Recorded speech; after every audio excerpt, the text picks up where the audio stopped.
Olá! No vídeo de hoje a gente conversa sobre o último romance publicado por Érico Veríssimo, Incidente em Antares. E sim, minha gente, é mais um livro desse homem aparecendo aqui no canal. E vocês ainda vão ter que me ouvir falando muito sobre Veríssimo por aqui, porque tô cheia de livro do homem aqui na estante. E inclusive daqui a pouco a gente fala sobre mais uma obra dele aqui no canal. Mas, por hora, foquemos neste Incidente em Antares. Então, o que a gente tem aqui? Incidente em Antares foi um livro que surgiu meio que por acaso na obra do Érico Veríssimo, porque ele já estava com um projeto de romance a caminho, já tinha até título, inclusive, A Hora do Sétimo Anjo. Só que, quando ele estava visitando a filha dele nos Estados Unidos, ele vê em um jornal uma matéria sobre uma greve de coveiros em Nova York. E nessa matéria tinha uma foto onde havia alguns caixões esperando para serem enterrados do lado de fora do cemitério por ocasião da greve dos coveiros. E vendo aquela foto, o Veríssimo se questiona: e se esses mortos voltassem à vida e fizessem greve contra os vivos? Então ele começa a pensar num livro que envolvesse esse cenário, só que era a época da ditadura militar e o Veríssimo tinha certa preocupação com a verossimilhança dos seus livros. Então ele pensa, putz, uma greve de coveiros em meio à ditadura militar não seria algo verossímil, e aí começa a deixar essa ideia de canto. Só que apesar da vontade dele de desistir dessa ideia, a ideia fica ali martelando, o homem não consegue deixar a ideia para lá e assim, certo dia, nasce Incidente em Antares. E este aqui é um livro dividido em duas partes. Então a gente tem a primeira parte, que é intitulada Antares, e a segunda parte, que é intitulada O Incidente. Na primeira parte, o narrador onisciente vai traçar a história de Antares, que é uma cidade fictícia, desde a pré-história até o presente da narrativa, que é o ano de 1963, quando ocorre o tal do incidente, sobre o qual a gente vai falar quando a gente for comentar da segunda parte do livro.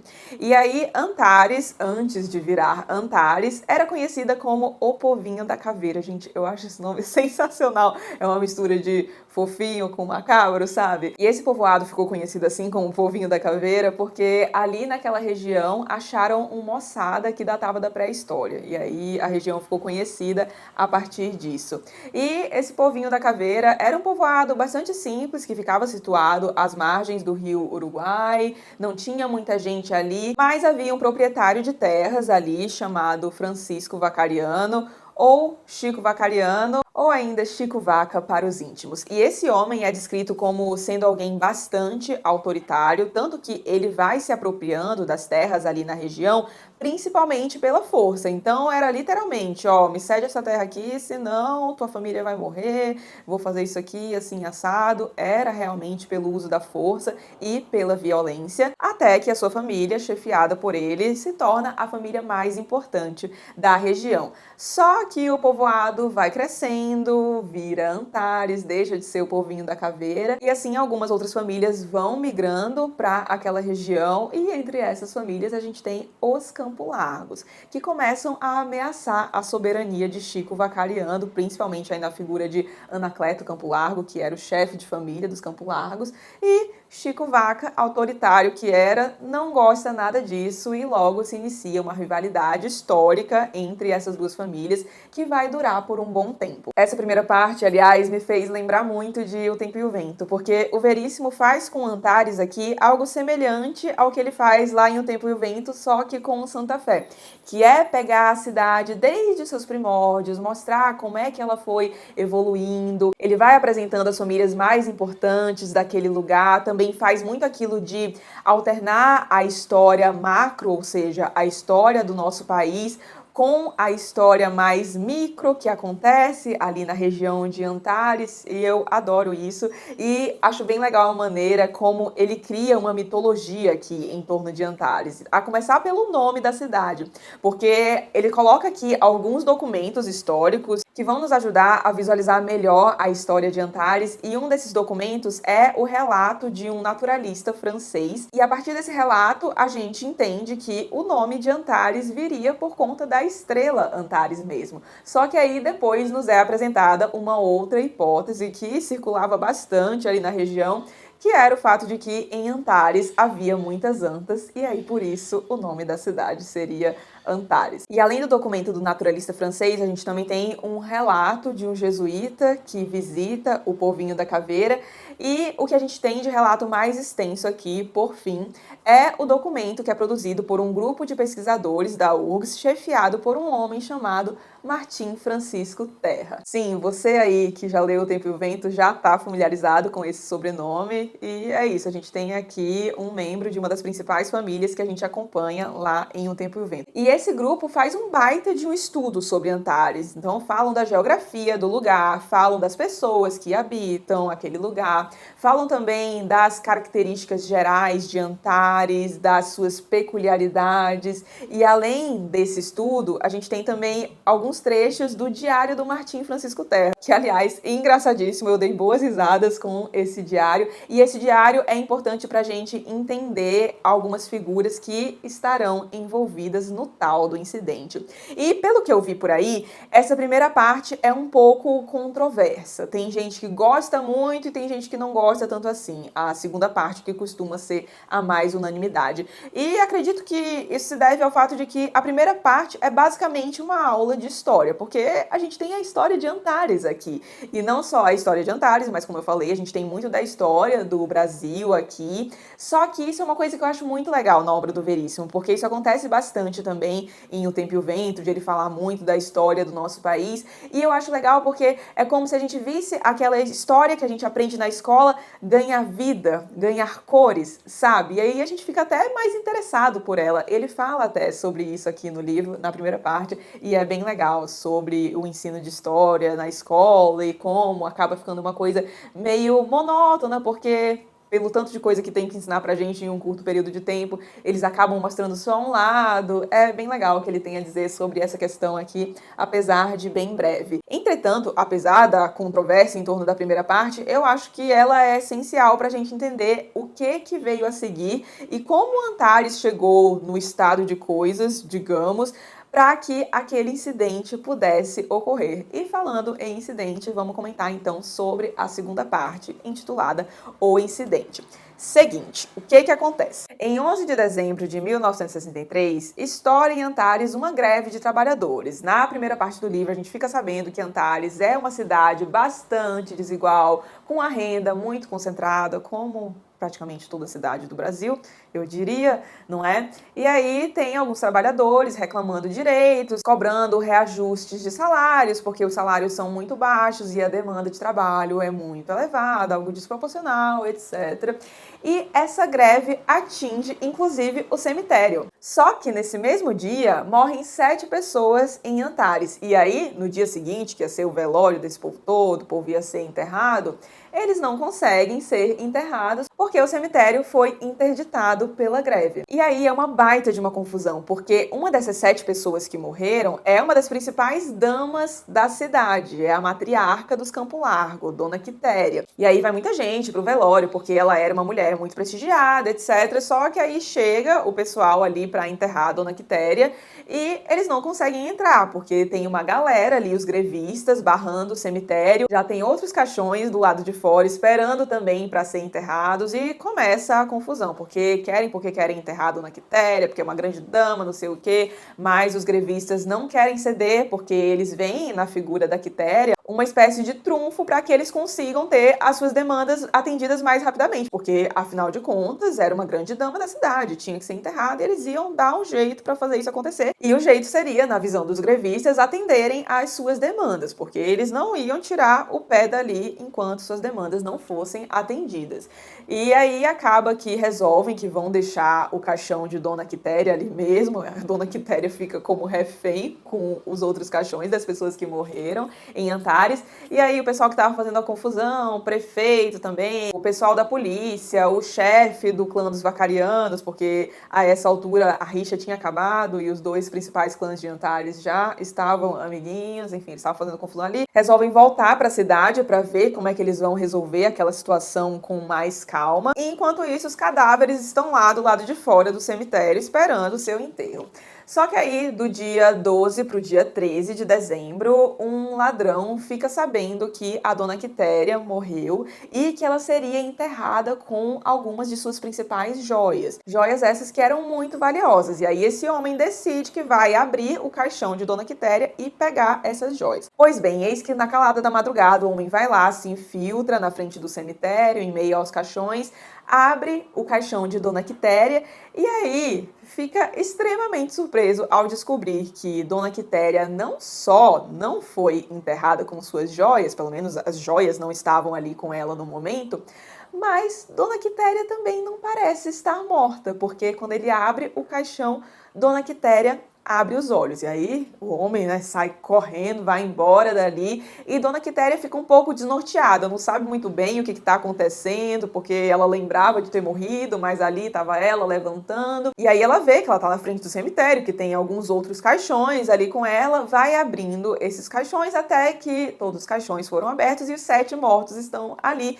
tentando entender o que está acontecendo. E logo eles percebem que eles, apesar de estarem de pé e falando, devem estar mortos mesmo, porque o coração não tá batendo, a pele já tá bastante azulada, fria. Eles também estão começando a exalar um odor nada agradável, então entendem que estão mortos mesmo. E eles ficam se questionando por que diabos eles não foram enterrados. E eles começam a discutir para ver o que eles iriam fazer para que conseguissem ser enterrados, até que se decide que eles teriam de ir lá ao centro de Antares reivindicar o enterro deles. E é isso que eles fazem. Então eles saem ali do cemitério, vão para o centro de Antares, só que antes de se reunir todo mundo ali no coreto principal da cidade, que ficava numa área bastante nobre, eles decidem que cada um tem um tempinho para resolver suas pendências, fazer algo que eles queriam fazer antes de morrer, agora que eles sabem que eles já morreram, mas ganharam uma segunda chance, digamos. Então a gente passa a acompanhar cada um desses personagens, e é bem interessante acompanhar cada um deles e o que eles decidem fazer, porque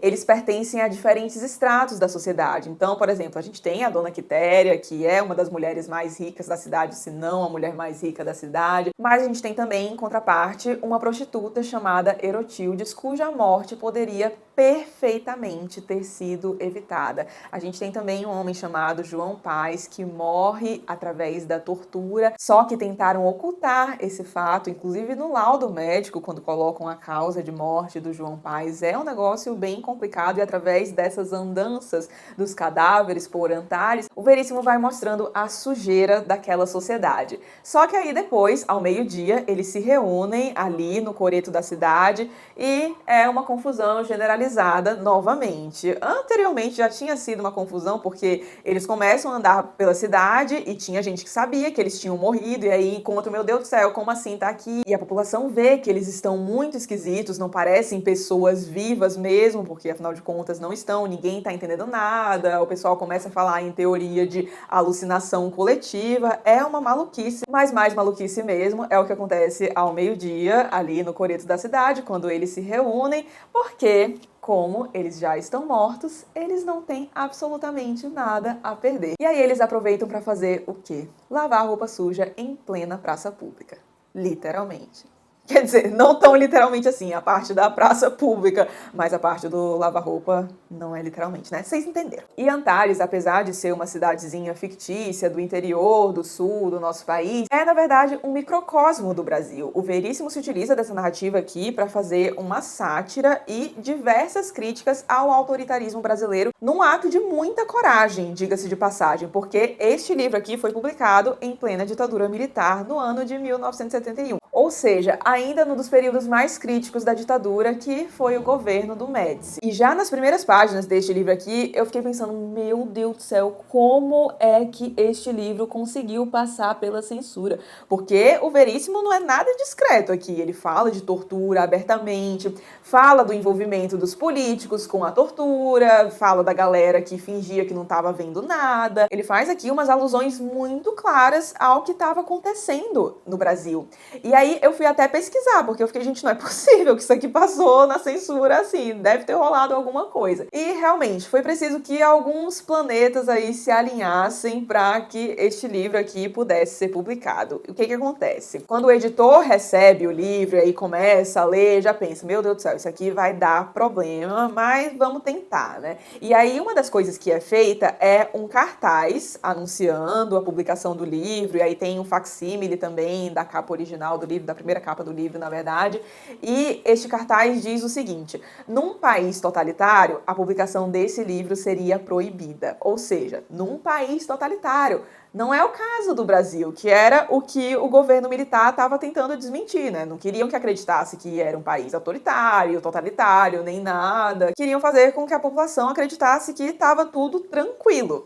E aí os militares tomam conhecimento desse cartaz e falam: ah, não, tá tudo ok, mas a gente quer saber o que tem no livro. E aí o João Bertazzo, que era o editor do Veríssimo à época, tem uma reunião com 3 militares de altas patentes, e aí tem essa discussão do cartaz, mas ele também dá algumas páginas do livro para que eles possam ler, e ele fala: olha, assim que o livro estiver pronto, vocês vão receber um exemplar e poder ler. E aí tem esse ponto da jogada de marketing do cartaz, também tem a conversinha do João Bertazzo com esses militares, mas algumas outras coisas que podem ter contribuído aí, pelo menos é o que o pessoal teoriza, é que a família Bertazzo, a qual pertencia o editor do Érico Veríssimo, era uma família muito prestigiada em Porto Alegre, não sei como está hoje, mas à época aparentemente era uma família de muito prestígio e muito influente no círculo político de Porto Alegre, e além disso, tinha a questão de que o próprio Veríssimo era muito conhecido não somente no Brasil, mas também no cenário internacional. Então, talvez pudesse dar uma treta muito grande se eles resolvessem barrar a publicação do livro de um dos maiores romancistas do país. Então, tem a possibilidade de os militares terem optado por não mexer nesses vesperos. Bom, acho que a gente nunca vai saber realmente o porquê que este livro conseguiu passar pela censura, mas fato é que o livro saiu e foi um sucesso já no ano de lançamento. Foi um dos livros mais vendidos do ano, esgotava tiragem atrás de tiragem e, por mais triste e difícil que seja reconhecer, é um livro que permanece extremamente atual. E eu confesso que, ao ler a sinopse deste livro e ver que ele tem esse quê de realismo mágico, eu fiquei meio com o pé atrás, não sabia se eu ia gostar muito do livro, porque a freguesia deste canal bem sabe que eu não sou a maior fã, definitivamente, de realismo mágico. E aí eu ficava me perguntando, nossa, por que o Veríssimo resolveu colocar essas pitadas de realismo mágico neste livro aqui? E aí, putz, é só olhar para a realidade política deste país, porque em certos momentos eu acredito que é preciso recorrer ao absurdo para retratar uma realidade que é absurda por si só. É impressionante. Você lê algumas coisas aqui e você consegue fazer um paralelo perfeito com algumas figuras políticas muito importantes, diga-se de passagem, do cenário do Brasil atual. E pra gente encerrar a discussão, eu vi uma live que foi feita pela Companhia das Letras, eu vou deixar o link aqui na descrição para vocês, que é justamente sobre este livro, foi em comemoração dos 50 anos de publicação dele. E nesta live, o Jefferson Tenório, que é o autor de O Avesso da Pele, participa, e ele faz um comentário muito interessante, é uma coisa para a qual eu não havia me atentado, que é sobre o título do livro, porque o título é Incidente em Antares. Mas prestem atenção no significado de incidente, porque eu não sabia disso, mas a gente tem isso no dicionário. Eu vou abrir aqui com vocês agora no Michaelis e vou ler aqui a definição de incidente que a gente tem. Incidente, substantivo masculino. Fato imprevisível que ocorre no decurso de um acontecimento principal e pode ou não influir no seu desenvolvimento. Ou seja, temos um duplo sentido aqui no significado da palavra, porque pode ou não influenciar no desenvolvimento de algo. Para Antares, você vai ter que ler o livro para descobrir qual é o sentido de incidente aplicado aqui, mas para a realidade do nosso país, me parece que incidente é sempre utilizado no segundo caso, ou seja, que não tem influência em nada, porque aqui as coisas acontecem, os absurdos acontecem praticamente todos os dias, são noticiados semanalmente pra gente, mas o brasileiro parece ter memória curta e esquece logo. Aqui em Antares a gente tem uma operação que é idealizada, chamada Operação Borracha, para tentar justamente apagar tudo aquilo que foi dito pelos mortos em relação aos vivos, a sujeira do pessoal ali que estava no poder. Mas sejamos sinceros, na realidade deste país não precisa de Operação Borracha coisa nenhuma, a gente esquece por conta própria, sem qualquer intervenção necessária, infelizmente. Então fica aqui a dica de mais um livro maravilhoso do Érico Veríssimo. E fica também o agradecimento a todo mundo que participou da leitura conjunta deste livro lá no Clubinho. Lembro aí a vocês que se vocês assinarem o plano Tolstói lá do Clubinho, vou deixar informações sobre o Clubinho aqui na descrição do vídeo, vocês ganham acesso a um material aprofundado sobre este livro aqui. Tem discussão com spoiler, tem gravação de live, enfim, tem muito material lá para vocês verem e a leitura conjunta foi uma delícia. Aliás, fica a dica, arrumem aí alguém para ler em conjunto com vocês, caso vocês tenham vontade de ler este livro aqui. Se você gostou do vídeo, não esqueça de deixar um like e de se inscrever aqui no canal, caso não seja inscrito ainda. Um grande beijo e até os próximos vídeos.